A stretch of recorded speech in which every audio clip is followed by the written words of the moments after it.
Xi was full of love. അച്ഛനത് തിരിച്ചു കൊടുക്കാൻ പറ്റിയില്ല. അച്ഛൻ്റെ തെറ്റല്ല, നിങ്ങൾ തമ്മിലുള്ള ഫിസിക്കൽ കെമിസ്ട്രി അങ്ങ് തട്ടുമ്പുറത്തായിരുന്നു. അതൊക്കെ ആയിക്കോട്ടെ, അവൾ പ്രണയിച്ചോട്ടെ. പക്ഷേ അവൾ അവരെയൊക്കെ ഉപയോഗിച്ചു സ്വത്ത് സമ്പാദിക്കാൻ. അവിടെയാണ് എനിക്ക് യോജിക്കാൻ പറ്റുന്നത്. പക്ഷേ അത് അമ്മയുടെ ഒരു ബ്രില്യൻസ് ആയിട്ട് കാണാനാണ് എനിക്കിഷ്ടം. സിറ്റിയിൽ ടോപ്പ് സ്പോട്ടിൽ 12 ബിൽഡിങ്സ്, തേവര 6 ഏക്കർ സ്ഥലം, ട്രിവാൻഡ്രം ലോഡ്ജ്, അങ്ങനെ എന്തൊക്കെ ഇൻവെസ്റ്റ്മെൻറ്റ്സ്. അതും അന്നത്തെ കാലത്ത്.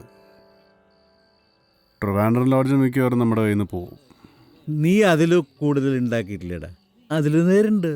എന്തോന്ന് നേര്? അമ്മ ഉണ്ടാക്കിയ സ്വത്തിൻ്റെ മോളിൽ ചവിട്ട് ചെയ്യുന്നതുകൊണ്ടാണ് ഞാനിതൊക്കെ ഉണ്ടാക്കിയത്. അമ്മയാണ് എൻ്റെ ധീരുഭായി അംബാനി. അല്ലെങ്കിൽ ഞാൻ കുറച്ച് ഉണ്ടാക്കി ഇവിടെ പോറ്റി ഹോട്ടലിൽ കിടന്നു. ഇറങ്ങിപ്പോടാ, എൻ്റെ കടയിൽ നിന്ന് ഇറങ്ങി പോവാൻ. പോവാലോ.